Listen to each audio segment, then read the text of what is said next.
Okay, everyone, so in today's lesson, we're going to look at the Harding Presidency. And here's a picture of Warren G. Harding. So our objectives and standards describe how President Harding tried to return the United States to normalcy, and we'll talk about that term in the lesson. And we're also going to evaluate the scandals that occurred during the Harding Presidency. So here's our vocabulary preview. Again, the word normalcy, scandal, and the Ohio gang. So think about this. Should a leader be held responsible for the actions of their government officials? So what I want you to do is think about, if there's a scandal in a presidency, should the president be held to the same standards as his government officials who did something illegal? Okay? So that's what I'd like you to think about, because that's going to be something we're going to talk about in this lesson. Our essential question: how was the Harding presidency a time of uncertainty? Okay, so Harding becomes president. So Warren G. Harding was a Republican senator from Ohio. So during the campaign, even as president, he's going to promise a return to normalcy or a return to simple days. So what he means by that is going back to the time before World War One. Okay, remember World War I was a very chaotic time for the country. And a lot of different things going on. So he talks about going back to that simpler time of when life was easier and I guess better before the war.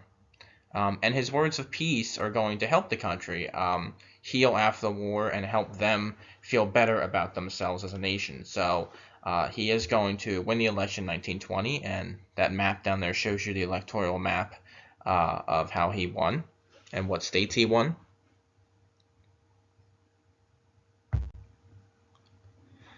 So problems with peace. So after the war, there were problems relating to arms control, which is like weapons control, war debts, and rebuilding countries ruined by the war. So in 1921, there's going to be this thing called the Washington Naval Conference, and they're going to invite a lot of the bigger, well-known countries to the conference. This was Secretary of State Charles Evan Hughes' idea for the most part, and he's going to propose the following. That no more warships be built for 10 years. And he also suggested that the United States, Great Britain, Japan, France, and Italy scrap their largest warships. Okay? So this is going to become known as the Kellogg-Briand Pact, and it also, renounced the idea of war. And it was good in theory, but the pact had no real enforcement behind it, so it really kind of doesn't do too much to stop future war. Okay, so tariffs and debt. Great Britain and France needed to pay back the war loans from the United States that they had borrowed. The way they could do this is they could either sell goods to the United States or they could collect war reparations. Remember, we talked about that in the Treaty of Versailles. They could collect war reparations from Germany. Okay? There's this thing called the Fordney-McCumber Tariff in 1922, which raised taxes on foreign goods, so goods coming from other countries. This was great for businesses here because people were obviously going to buy, domestic things or things that are made in our country instead of things that are made overseas, but it hurt foreign manufacturers. And since Great Britain and France are unable to sell goods to Americans because of the tariff or the tax, Great Britain and France go to the second option, which is to go and get their money from Germany. Now remember, Germany had to make a lot of payments. They're destroyed by war too. They're having difficult times. So they're unable to make the payments to France and France and Great Britain, I'm sorry.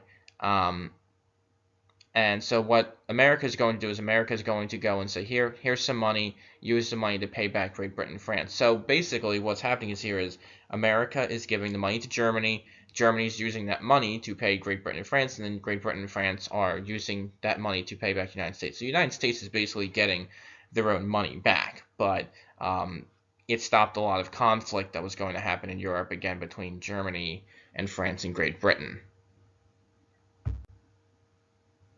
So scandal is going to set in. So President Harding did choose some pretty bright minds to lead the government. He chose, like we said, we talked about Charles Evan Hughes, who was Secretary of State, who came up with the Washington Naval Conference and tried to prevent any further war. Herbert Hoover, you may have remembered his name from, he helped out during World War One with saving food and conserving food, so he's going to become Secretary of Commerce, and you'll hear his name again coming up pretty soon. And Andrew Mellon, you may have heard of Andrew Mellon before in other classes, or maybe you've seen things with his name on it, but he's going to become Secretary of the Treasury.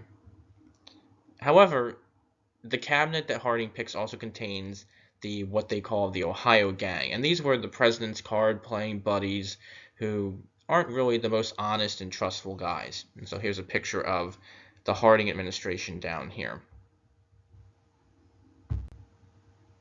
So corruption and more.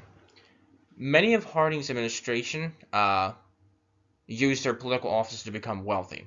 Okay, so for example, the head of the Veterans Bureau, Charles R. Forbes, he was caught illegally selling government hospital supplies to private companies, and Colonel Thomas W. Miller, who was head of the Office of Alien Property, was caught taking a bribe. But the big scandal that comes out during this time is the Teapot Dome scandal. The story is this. The government had oil-rich lands at Teapot Dome, Wyoming, and Elk Hills, California. Now, these oil reserves were supposed to be used for the Navy. However, Secretary of the Interior Albert B. Fall, he has some close friends who were oil company executives, and he leased the land to two oil companies. So the Navy's not going to get that oil. He's given it to these two companies to use. Now, he claimed he did nothing wrong, he did nothing illegal, but he is going to be convicted of it.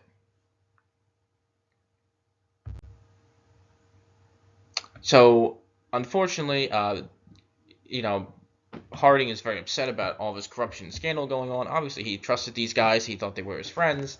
And he's very upset with this. And unfortunately, on August 2nd, 1923, Harding dies suddenly, they believe either from a heart attack or a stroke. And his vice president, Calvin Coolidge, who you see there, is going to become the next president of the United States. So just to kind of wrap it up here. Remember, Harding becomes president. He promised that he would return people to a way of life that was before the war, what he called a return to normalcy. But his administration is going to be kind of riddled with corruption and scandal from his cabinet members.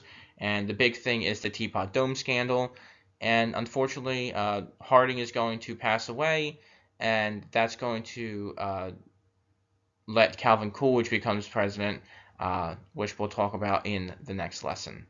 That's all I have for today for this lesson, so be sure to answer the questions again, and I will talk to you all later.